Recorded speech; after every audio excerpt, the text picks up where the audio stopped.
J'ai décidé de me présenter aux élections législatives, vraisemblablement pour la dernière fois, dans ce département qui m'est cher, face à Jean Glavany sur la première circonscription. Alors bien sûr, certains auraient pu s'interroger et me dire « mais pourquoi vous ne vous présentez pas sur la 2 puisque vous avez déjà été candidat à 2 reprises, en 2002 et en 2007, sur cette circonscription ». D'abord, je dirais qu'aujourd'hui, le découpage du département est différent. À l'époque, il y avait 3 circonscriptions. Aujourd'hui, il y en a 2. Je pourrais également rappeler que j'ai été candidat et élu sur la 1 en 1993, même si ce n'est pas la même configuration. Je veux dire que finalement, j'ai un lien avec les 2 circonscriptions, d'autant plus que Tarbes se trouve sur les 2 circonscriptions. Il y a 2 cantons sur la 2, le 1 et le 2. Il y a 3 cantons sur la 1, le 3, le 4 et le 5. Donc la ville de Tarbes est fortement engagée et impliquée dans le territoire de ces 2 circonscriptions. Et il n'est pas choquant que je revienne sur la première circonscription. J'avais dit, en effet, il y a plusieurs mois, bien avant les élections sénatoriales, que je me présenterai à l'élection législative uniquement si Jean Glavany était candidat. Il est candidat, donc je serai également candidat. Je tiens à dire tout de suite que ce n'est pas parce que je veux me battre contre l'homme Glavany, mais je serai candidat face à ce qu'il représente. Vous avez compris, et tout le monde le sait, que dans ce département, que ce soit pour Jean-Pierre Artiganas ou pour moi, ou pour tout autre candidat, l'élection législative, qui est avant tout une élection politique, est une élection difficile. Ce que j'ai souvent l'occasion de dire à certains de mes amis ministres, et encore récemment, c'est plus difficile pour nous de se faire élire dans les Hautes-Pyrénées que dans d'autres départements pour certains. Ça ne veut pas dire pour cela, parce que nous on n'est pas élus, qu'on est plus mauvais que les autres. Je dirais même qu'au contraire, parce qu'on est dans des circonscriptions difficiles, nous devrions être l'objet d'attention un peu plus bienveillante de la part de ceux qui nous dirigent aujourd'hui. Vous avez compris que dans ce contexte difficile, j'en suis conscient, je fais le choix du courage et non pas le choix du confort. Le choix du confort aurait été, il y a quelques années, d'accepter une circonscription dans un autre département. Ça m'a été proposé et je l'ai refusé.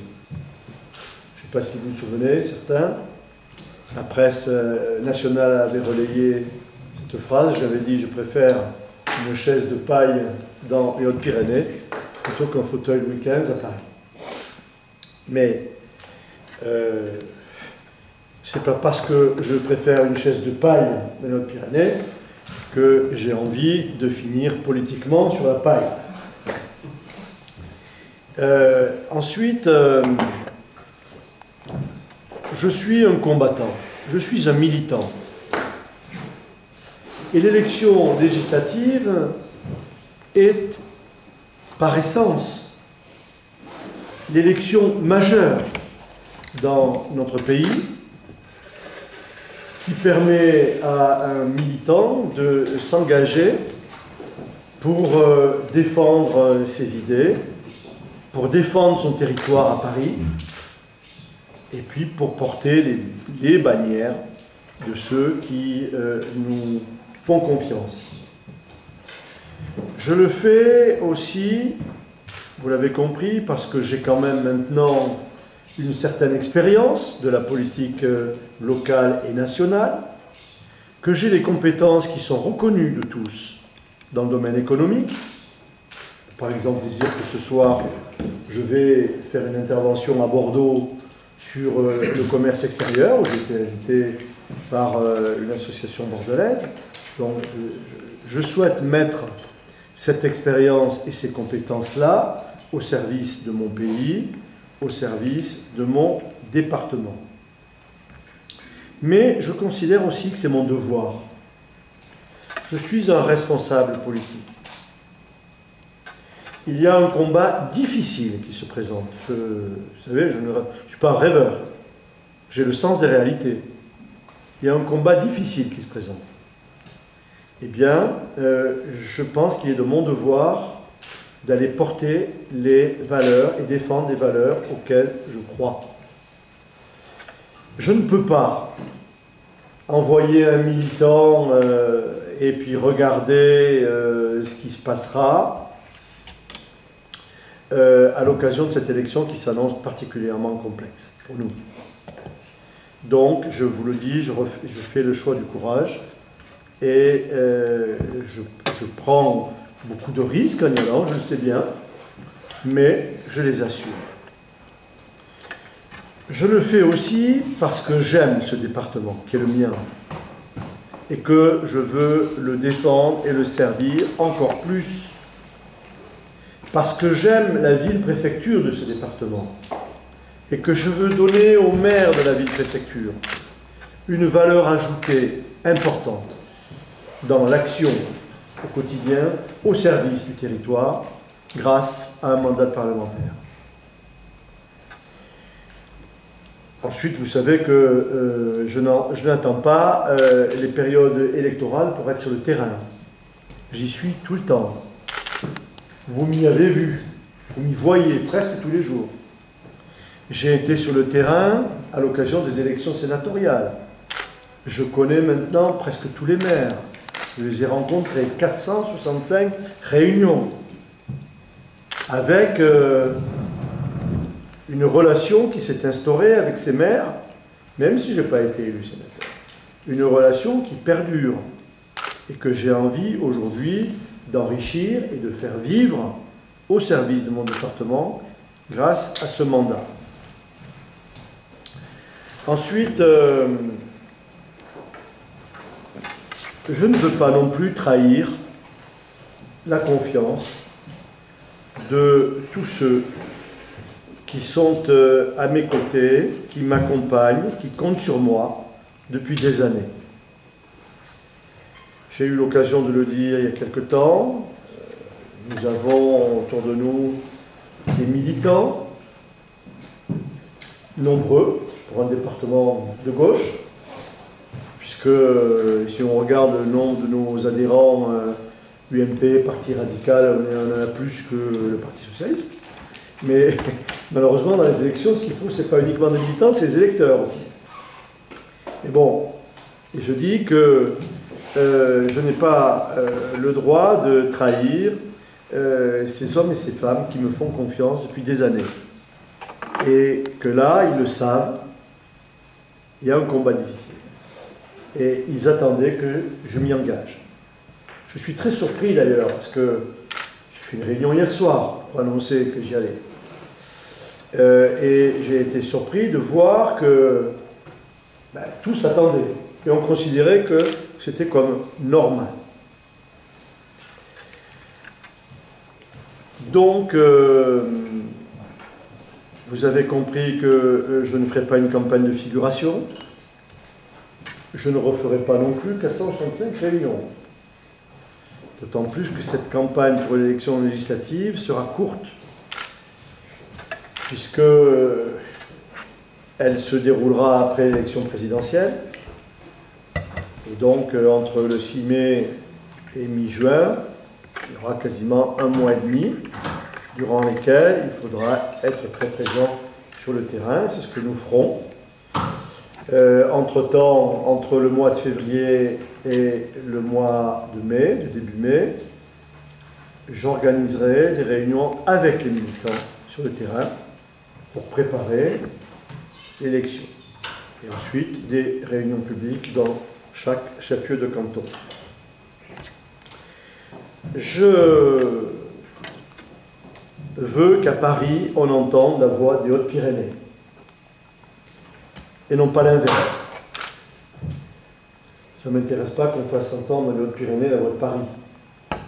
La télévision est là, la presse est là, les relais sont là. Par contre, la voix des Hautes-Pyrénées, j'ai envie qu'on l'entende et que non seulement on l'entende, mais qu'on l'écoute. Je ne sais pas du tout ce que nous donneront les élections présidentielles. Mais quels que soient les résultats des élections présidentielles, ça ne choque personne aujourd'hui de voir qu'il y a une majorité nationale qui est escalée et de constater que dans les Hautes-Pyrénées, il y a 5 parlementaires, aujourd'hui il n'y en aura plus que 4 demain, qui sont tous du même bord, dans l'opposition. Il ne serait pas plus choquant demain,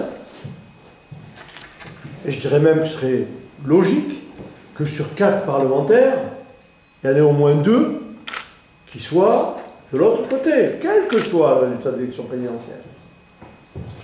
Cela permettrait de donner une représentation équilibrée de notre département, et en tout cas, quel que soit le cas de figure, de faire entendre utilement sa voix. Je dis bien utilement. Voilà le contexte dans lequel je me présente cette candidature. Je fais partie de ceux qui considèrent que les seuls combats perdus sont ceux que l'on ne mène pas. Je suis conscient, je le redis une nouvelle fois, de la difficulté de ce challenge qui est devant nous aujourd'hui et que je relève. Je ne m'attaquerai pas à M. Glavany. J'essaierai de défendre la personnalité qui est la mienne avec le bilan qui est le mien et qui, je le pense, peut être considéré, y compris dans les Hautes-Pyrénées profondes, comme un bilan positif, démontrant que je suis capable de servir utilement ce département. Enfin, pour terminer, je me présenterai avec le soutien de l'UMP, du Parti radical, du Nouveau Centre, enfin de l'Alliance centriste.